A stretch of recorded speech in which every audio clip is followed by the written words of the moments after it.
If you would, take your Bible, and we're going to jump in.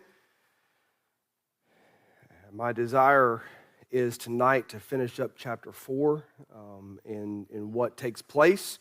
There's only actually a couple of things that are taking place. There's three main things that happen through the remainder of the chapter, and so there's several verses with each. And so we'll try to get through these this evening and get to our business meeting and all. But let's jump in. We've already looked at chapter 4, verse 1, 2, and 3. And we're going to now look at verse 4 and continuing. And we've said that chapter 4 is not a time frame that goes after the rebuilding of the gates and the walls, but chapter 4 is actually kind of a step back. The gates, the wall, all the areas that are being worked on, who does it, all that happens in chapter 3 as far as an overall layout. But chapter 4 actually takes place during the process of rebuilding the wall. So now it's kind of chapter 3 is kind of a zoom out, and let's look at the major aspect of everything laid out. And then chapter 4 now goes zoomed into the time frame of when the wall is being built and things that take place. And it's not just a matter of they were obedient to build the wall. The big issue is, too, they were obedient to rebuild the walls, rebuild the gates, refortify the city, and do what they needed to do for the people, but also they did it in spite of the attacks and the threats and the roadblocks that were attempted to be put in their way. And so as we look at the book of Nehemiah, matter of fact, the book of Nehemiah as a whole, especially in chapter 4, is where a lot of times when a church has a theme of rise up and build, or has a focus on maybe a new building project that needs to take place, or raising funds for doing a building project that needs to take place, many times you end up going to the book of Nehemiah to focus on the purpose and how God's people come together for the purpose of building within the ministry of the Lord. And that it's nothing unusual for a pastor and a church to focus in, especially on Nehemiah chapter 4, for the initial understanding of how are we going to do it. Chapter 4, verse number 6. That is where, honestly, most preachers go and say, okay, how are we going to accomplish the impossible when it comes to the building of that which needs to be done for the work of God to move forward? It's not going to be easy. It's not going to be simple. We know we're going to face issues, and we know it's going to be probably way beyond what we can possibly do ourselves. So how are we ever going to accomplish it? We're going to do it with the same mentality as the people had in the book of Nehemiah. And so we're going to see that here in just a moment. But we began to introduce the issue as Sanballat and Tobiah especially began to cause a lot of problems. And they did not like the fact that the children of Israel were going to rebuild. They didn't like the intent. And may I say, at the beginning of chapter 4, what you have is Sanballat and Tobiah trying to stop the children of Israel at the intent. They had a desire to do something, and Sanballat and Tobiah come in and try to dislodge their desire by bringing in depression and discouragement. And so they come in as an opposition, as a foe, and they're not just trying to stop what has already been going on for a while. They're trying to come in early and stop them from ever really getting started. And may I say, that is what Satan will do. If you want to, when we liken what's taken place here to understanding how it applies to the Christian life today, every single child of God today, what you'll understand is Sanballat, Tobiah, and all those that joined them in trying to attack and stop the children of Israel, they are just a picture of the adversary that the child of God faces today. And may I say, Satan does not wait for you and I to actually start doing something Satan will come in, your adversary will come in, and he will start attacking you upon the moment that you make a decision, I'm going to do this for the Lord. All you got to do is say, Lord, I surrender to what you want me to do. I'm going to do this. And before you even take the first step in really getting anything accomplished, Satan's going to come in and he is going to attack you a lot of times for the purpose of mental anguish than anything else. He's going to attack your emotions. He's going to attack your mindset. And a lot of times he might use physical things. He might use emotional things. He'll use circumstances. Things can look really good and you say, Lord, I know I'm going to face obstacles, but we're going to do this and there's no better time than right now. And you actually look at things and you can see we got a plan, we got a layout goal, we got everything set up. I'm ready to do it. And about the time that you say I'm ready to do it, the bottom's going to fall out of everything. And what foundation you thought you had. It wasn't the greatest foundation, but at least I believe we got a decent foundation and we're going to build on this. And all of a sudden, everything disappears. Earthquake happens and the foundation cracks. What do we do now?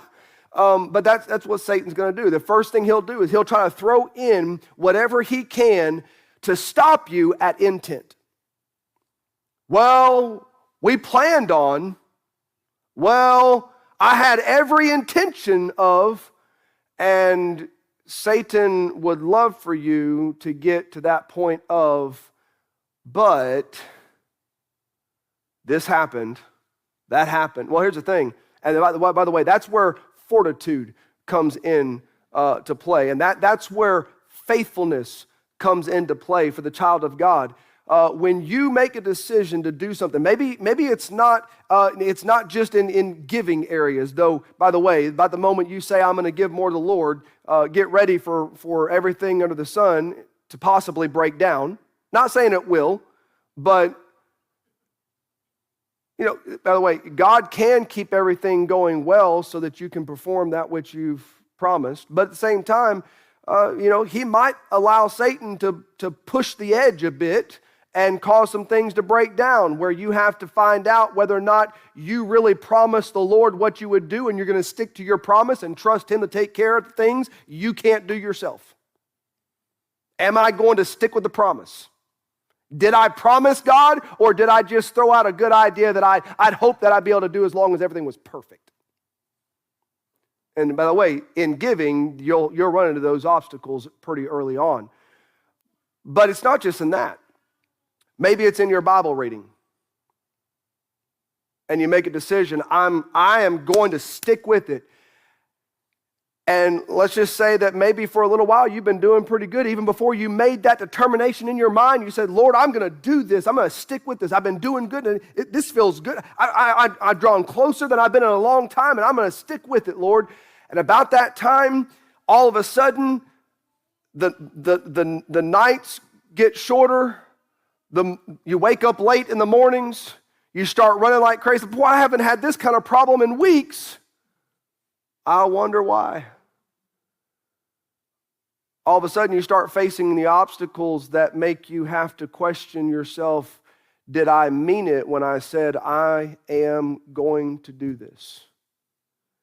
Because the discouragements will come early. And by the way, the discouragements typically are all about attacking here. And if you quit here, you'll never survive the promises that you've made. And so, but if you push through that and the initial, then you'll find as we go through this, the attacks and the threats and the dangers just get more and more severe. The initial part was just mockery and make fun of, trying to discourage and stop them at, we intend to do this. But when that didn't stop them, then they went to more severe attacks, trying to threaten them to quit. Satan does the same thing with us. Some people he gets to stop before they ever really get started. I'm going to do it. And then one discouraging thing, and they quit before they ever really start. Because they're not set on faithfulness. It's a good idea, but it's not do or die when it comes to their mentality. And that's where we often fail. As long as it's convenient, as long as it's comfortable, as long as it's fairly easy, I have no problem keeping going. Yeah, well, that doesn't try my faith. That doesn't try my faithfulness.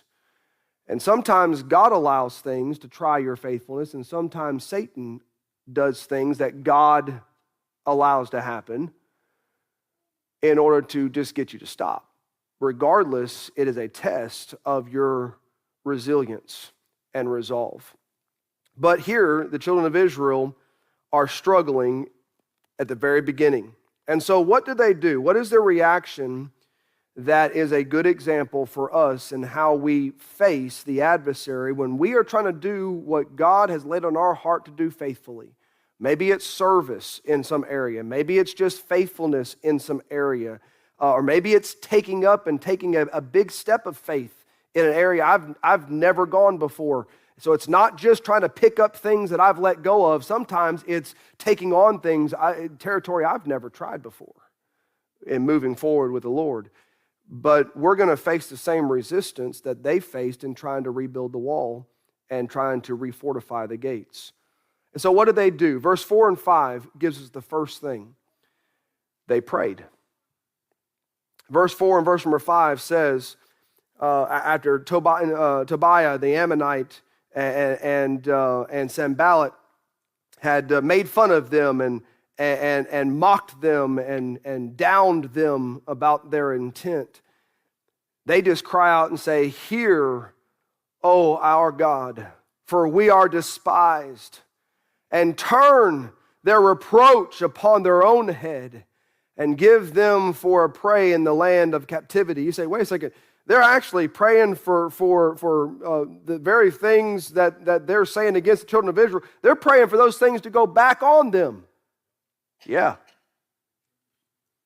But, return to sender. That's right. But as a whole, you say, well, that doesn't sound very Christian. No, it sounds like people that are trying to survive the attack of the enemy. By the way, it's not about praying evil on people. It's about praying that the adversary gets exactly what the adversary is trying to dish out. Because again, I remind you, the people in our time frame today as a whole, people are not the problem. They're just the pawns. The real problem is the true adversary that the Bible presents. He's the one puppeting. He's the puppeteer behind the scenes, playing individuals and letting people look like the issue while he just hides behind the scenes. And so, I don't think there's a problem whatsoever. Matter of fact, when you start praying, why don't you just go ahead and pray the Lord dish out to Satan what he's trying to dish out to you? Not a bad idea. Verse number 6, verse number 5, it says, "And cover not their iniquity." In other words, Lord, let the wickedness being done be seen by everybody. Let it be visible. Lord, don't let them hide what they're doing. Let it be known throughout every area, every territory, what kind of people they are, what kind of heart they have, what kind of desire they have for the destruction of God's people. That's what they're praying. "Cover not their iniquity, and let not their sin be blotted out from before thee, for they have provoked thee to anger before the builders." Again, their focus in prayer was, Lord, this is a scourge towards the very God we serve. This is an accusation towards God's people. Therefore, it's an accusation, it's an attack against the God that we serve.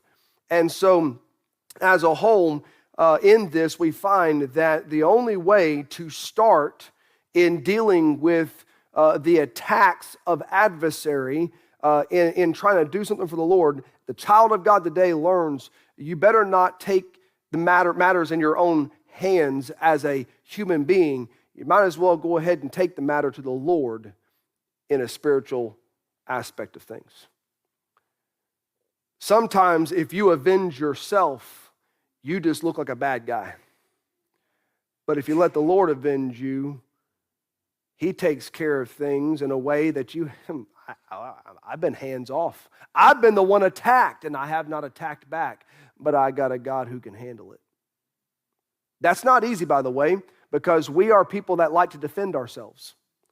And sometimes there is physical need of defense, okay? If somebody's attacking my family, I'm going to defend them physically.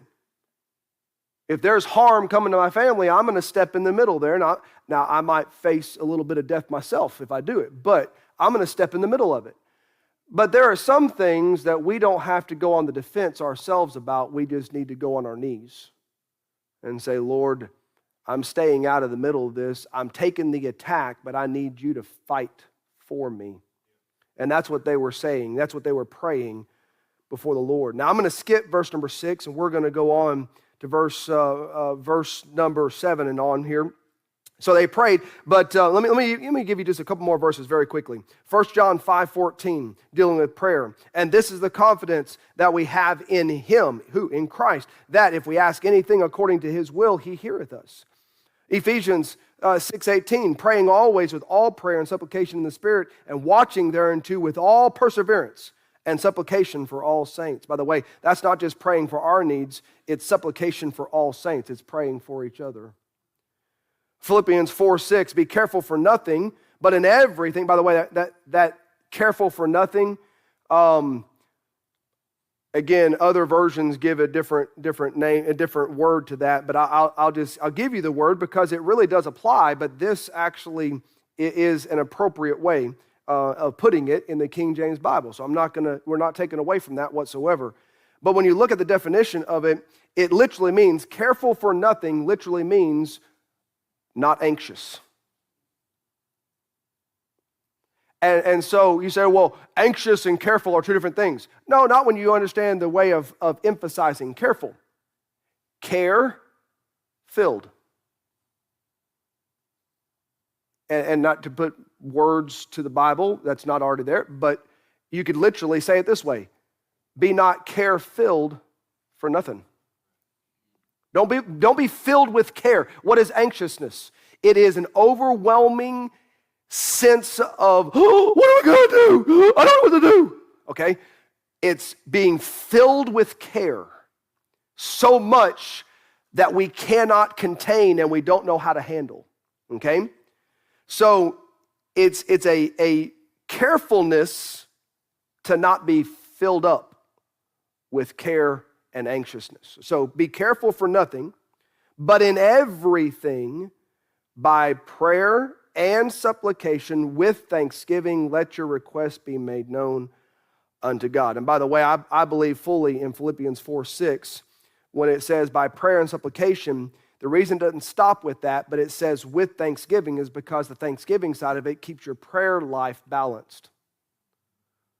Otherwise, we just get to, Lord, give me, Lord, give me, Lord, give me, Lord, do for me, Lord, do for me, Lord, I need this, Lord, I need that, Lord, do, Lord, do, Lord, do. And we don't spend any time saying, Lord, I just want to say I'm thankful for who you are. I'm thankful for what you've already done. I'm thankful for how you've come through in the past. By the way, if we spent time thanking him about what he's already done, we would actually have a little bit more faith that he can do what we're bringing before him in petition. So prayer and supplication, yes, but with thanksgiving helps us stay balanced in our mindset as we make our requests known unto God, who, by the way, cares about the needs of his people. And so they prayed, and they brought their need before the Lord.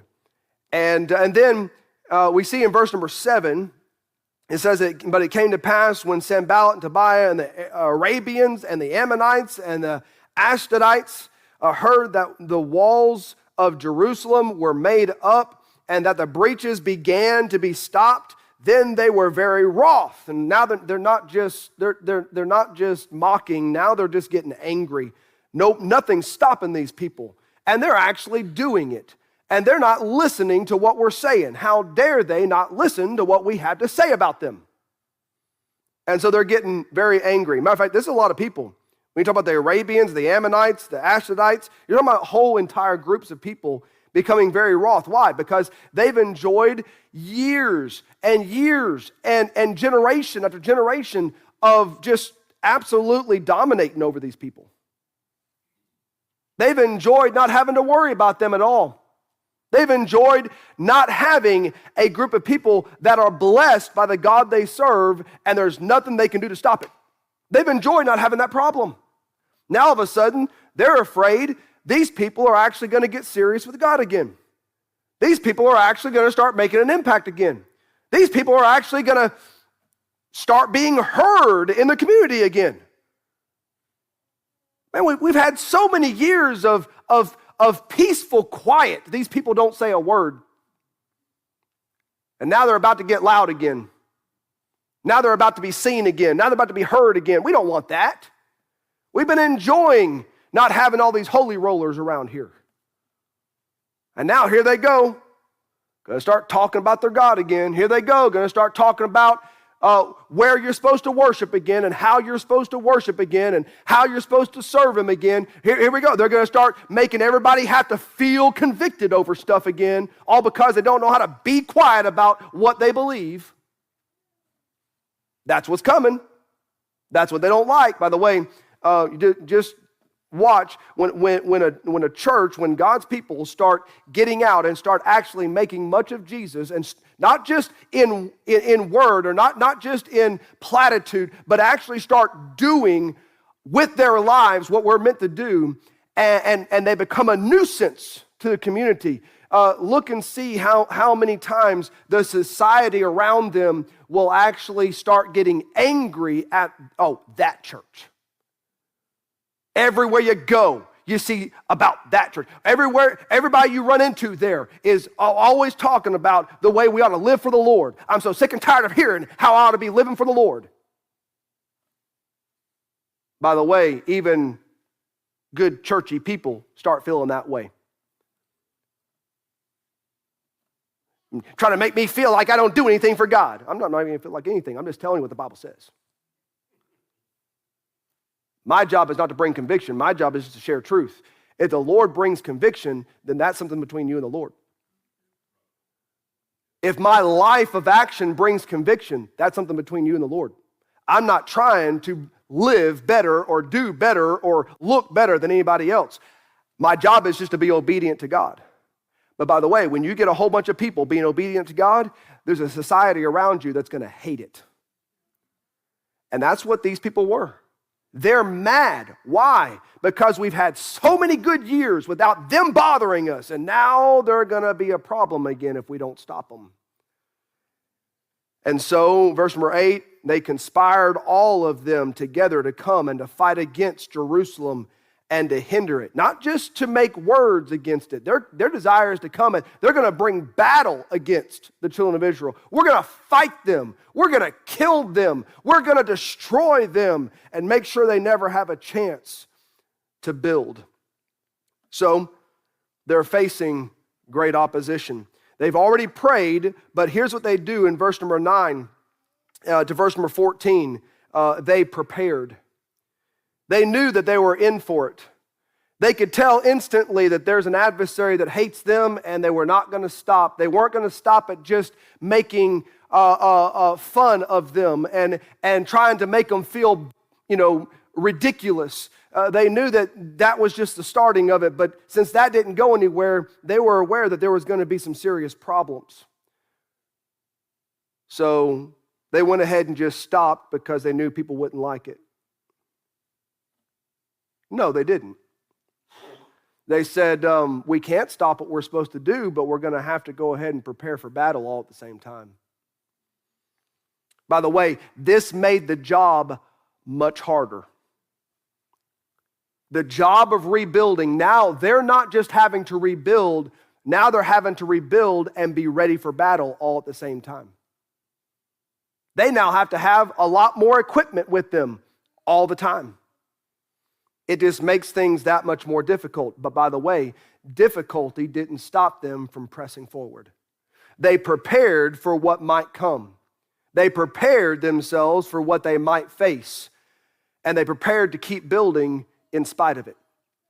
In verse number 9, Bible says, nevertheless, we made our prayer unto our God. So there's the prayer again. And it says, and set a watch against them day and night because of them. Now, I want to back up to verse number 6. They set a watch against them, but in verse number 6, here's what happens just prior to the anger that produces now a conspiracy to actually attack the children of Israel. Verse number 6, they said, after their first prayer, they said, so built we the wall. And all the wall was joined together unto the half thereof, for the people had a mind to work. And that's where a lot of times preachers, and gracious, I'll do it as well, it doesn't matter. But when there's something big to be accomplished, and we don't know how we're going to see it through, honestly, we can see the starting of it, but I don't know what the finish of it's going to be like. How are we going to get it done? It's bigger than we are. How are we going to accomplish it? It's more than we can handle. Maybe, yes. Matter of fact, life typically is that. Anything worth doing is difficult, but worth doing. And therefore, we got to push through and get it done. And so what they did is the whole focus was, how are they going to go against the opposition and still complete the wall? The work is heavy enough, but now they got the possible worry on top of it. How are we going to accomplish this? They had a mind to work. We're not going to stop. We're just going to keep pushing. We're not going to quit. That means we got to work round the clock, 24 hours, take shifts, whatever we got to do. We're just going to keep working. Matter of fact, we'll see some of that here in just a minute. So they prepare, and back over in verse number 9, they made our prayer unto God and set the watch against them day and night because of them. Verse number 10, and Judah said, the strength of the bearers of burdens is decayed, and there is much rubbish, so that we are not able to build the wall. And our adversaries said, they shall not know, neither see, till we come in the midst among them and slay them and cause the work to cease. And the plan is, we're just going to try to get in and hide behind all the rubble. They'll never even see us coming. There's so much rubble around. And verse number 12 says, and it came to pass that when the Jews which dwelt by them came, they said unto us 10 times, from all places whence ye shall return unto us, they will be upon you. In other words, they said, hey, here's the plan. We've heard what's going to happen. They told us over and over and over again, believe me, believe me, believe me. Here's what they're wanting to do. And therefore, in verse number 13, he says, therefore said I, in the lower places behind the wall, and on the higher places, I even set the people after their families, and with their swords, their spears, and their bows. And I looked and rose up and said unto the nobles and to the rulers and to the rest of the people, be not ye afraid of them. Remember the Lord, which is great and terrible, and fight for your brethren, your sons and your daughters, your wives and your houses. What he's saying is, listen, get out there and fight. Get out there, be ready to go. And if they come up, if you're not building and you're not working, you're not moving the rubble, you're not doing the manual labor, then your job is to be a lookout. You may not be able to be physically able to do what everybody else is doing. So your job is to look out and watch and care for and be ready at any given moment to sound the alarm. The battle's on. They're sneaking up behind. Hey, watch out over here. There's somebody behind that rock. You've got the wisdom. You've got the discernment. So watch. And if anybody or anything seems off, sound the alarm so that you can protect those who are doing the work. So he gets everybody involved in one way or another. And then all the workers also have what they need beside them ready. At any given moment, we put down the hammer, we pick up the sword, and we go to fight. And when we're done fighting, we're done defending. Then we put down the sword, pick up the hammer, and keep building. By the way, sometimes you're building the faith. Sometimes you're in there defending the faith. Now, I don't say you go out and pick a fight with every single person out there that wants to make fun of what you believe. But there are times when it is necessary to take a stand and say, no. Well, I just don't think that's a very nice way to put it. I don't care.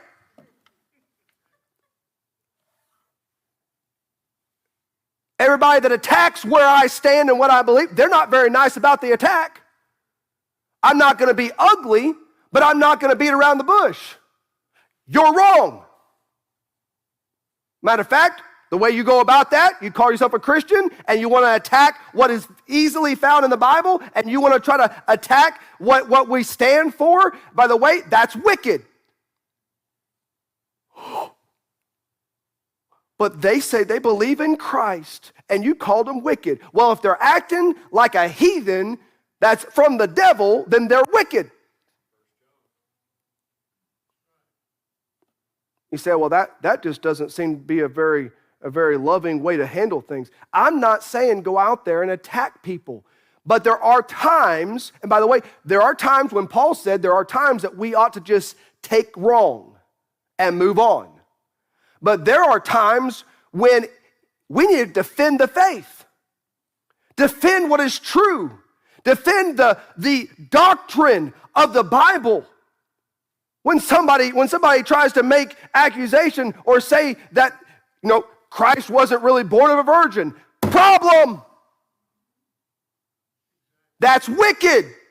Well, I think everybody has their right to have their opinion. Well, you can have all the opinions you want, but if it goes against the Bible, it's wickedness. It's error. And I'm not for just jumping on anybody, but if you're going to try to pull people away and you're going to try to make a big deal and destroy lives with errant truth, you better believe I'm going to stand up and say, show it to me in the Bible. I can't say the word. Or be quiet. Y'all know what I wanted to say. Show it to me in the Bible or hush. Don't give man's opinion and then attack what is biblically founded. And then everybody starts jumping on board because it's more palatable to defend what feels good instead of to defend what's right. Now, again, I chased a squirrel on that, but he made me mad. But as a whole, here's the thing. There's two reasons why we don't defend truth when it's needed to be defended, okay? And you don't have to make a big show out of everything, but sometimes you just need to stand up and say, no, that's wrong. But there's two reasons why I believe that we fail to defend truth. And by the way, we are losing people in Bible-believing churches because they're falling for all the junk out there that feels better and doesn't make me feel so bad about my life. I can have Jesus and what I do on a regular basis all at the same time. That's wickedness. If what we do does not match up with the Bible and it's worldly, it's wicked. Now, there's two reasons why we do not defend the faith when it's time to defend the faith. Number one, we're scared. We're just fearful. We don't want to put our neck out there because it might get chopped off. Or at least somebody be swinging a sharp blade around it. Or number two, may I say, probably the biggest reason, we don't know how to defend what we believe, which is probably what produces the fear in the first place. Well, they've got both barrels loaded. They always do. They got their pet things, they got both barrels loaded, and they're ready to blast you away with everything that makes sense. And here's the thing, we don't know how to defend what we believe, why we believe it, and where it's said here in the Bible. And we're okay with staying like that all too often. Well, I just don't know if I can know all that. Well, here's the thing. Have we tried? Have you tried to know the major doctrines of the Bible and at least something about it where you can defend?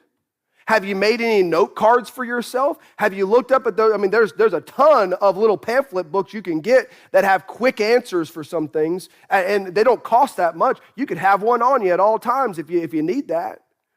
I'm not being ugly. I'm just saying we're losing the next generations. We are losing the next generation of the church in Bible-believing, practicing, godly people. We're losing them because we don't have any answers, and they don't know really what they believe or why, and pretty much their parents don't either. And so they go to somebody else who seems to know what they're talking about. And that makes more sense, and that feels better, so they go with it, and we're losing them. It's time to defend the faith at times. Now, again, don't go looking for a fight, but when a fight comes to you and there's something that's right, you need to stand for it. You need to stand. They didn't go attacking the ones that were coming, but they were ready at any time to defend. But while they were defending, sometimes you're defending the faith, sometimes you're building on it. When they weren't having to fight, they were building. Build up the wall, build up the wall, build up the wall, protection, protection, protection. And then when we get attacked with those who want to stop that which God wants to do, then we defend truth. Not ourselves, we defend truth, what is right. And when there's no fight, we go back to building, and we build, and we build, and we build. How do you prepare for defense? You build. Build on faith. Walk with God.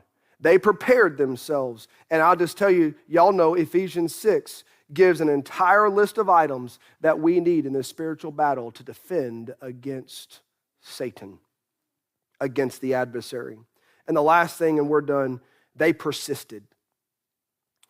In verse 15, all the way through verse number 23 to the end, you find that no matter what the threats, no matter what it was that the enemy said we're going to do, or even the possibility of turning around and behind this rock, there's someone there trying to knock me off of what I'm called to do, they just persisted.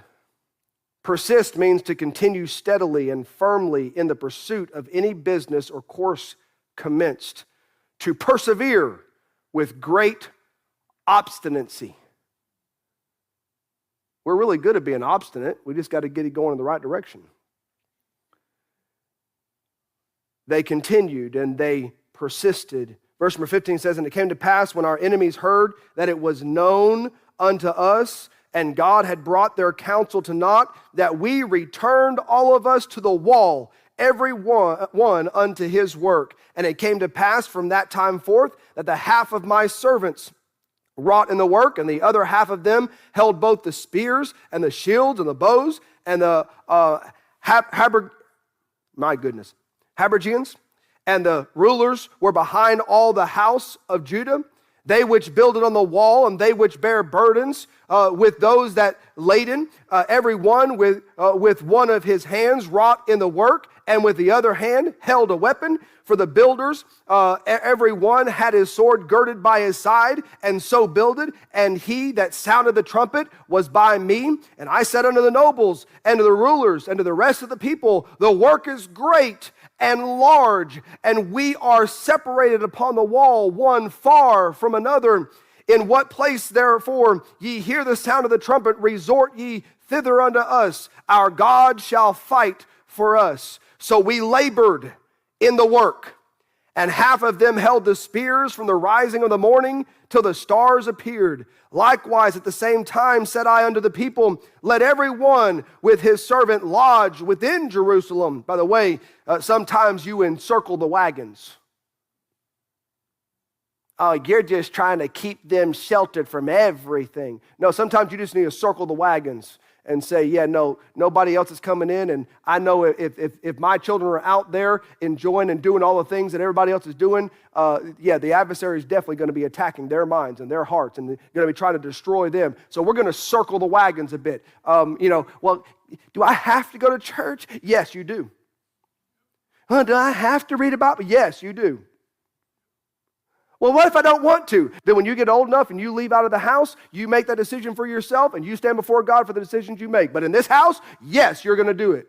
Well, why do you make your kids do that? Is so mean. No, it's called circling the wagons. We are going to surround them with truth. And as long as they're underneath the protection that I'm responsible for, then that protection is going to be placed in a way that when I stand before God, I don't have to stand before him and him say, what did you do? You failed. I don't want that. They choose on their own. That's one thing. We fail enough on a daily basis as parents. The last thing we need to fail on is teaching our kids that there are things that matter, and it's not the things that life tells you and world tells you matter.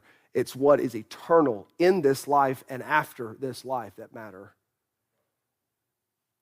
Therefore, he tells them that they're to be a guard and a labor on the day. And so the last verse says this, so neither I nor my brethren nor my servants nor the men of the guard which followed me, none of us put off our clothes, saving that everyone put them off for washing. In other words, we kept our work clothes on. We kept our fighting clothes on. We didn't take everything off and go to sleep for a little while. There was no time to rest and sleep and take it easy. We were in the midst of a building and a threat of a battle all at the same time. And until everything was finished, we only took off the protections and only relaxed enough to make sure we cleaned up a little bit, and then we're ready for the next day, and we kept going. We didn't quit. We didn't step back and take it easy. Here's the last little bit. I got to be done. They continued in their faithfulness. And by the way, Colossians 1 tells us about faithfulness. Colossians 1, verse 21 through 23, and you that were sometime alienated and enemies in your mind by wicked works, yet now hath he reconciled. You were lost, now you're a child of God. In the body of his flesh through death, to present you holy and unblameable and unreprovable in his sight, if ye continue in the faith, grounded and settled, and be not moved away from the hope of the gospel which ye have heard, and which was preached to every creature which is under heaven, whereof I, Paul, am made a minister. Faithfulness, faithfulness, faithfulness, but then also because of their faithfulness, they were able to continue in their fruitfulness too. The wall kept growing. The gates kept going up. The fortification kept increasing. There was fruit born because of their faithfulness. And Galatians 6, 7 through 9 talks about fruit for us. It says, be not deceived, God is not mocked, for whatsoever a man soweth, that shall he also reap. For he that soweth to his flesh shall of the flesh reap corruption, but he that soweth to the Spirit shall of the Spirit reap life everlasting. And let us not be weary in well-doing, for in due season we shall reap if we faint not. Hey, the wall is gonna be finished if we just don't quit. Don't give up. Yes, we're threatened. Yes, it's dangerous. Yes, we got to stand on guard. Yes, we got to be sober and vigilant at all times. Yes, we've got to build while watching, and there's so much happening. But at the same time, we will reap if we faint not. We will see the benefits of faithfulness through fruitfulness if we faint not. It will eventually, it's been a long time and it just ain't happening yet. You do know reaping takes a little while. You don't just put something in the ground and the next day it starts showing up. I hate this word, and I'm having to learn more about it even now through things that I'm trying to get done. Patience. Patience. Faithfulness combined with patience will eventually produce fruitfulness and joy through it all. Stick with it. Don't quit. Face the adversary with great preparation, but just keep being persistent. Keep pushing forward. Heavenly Father, we thank you again for tonight.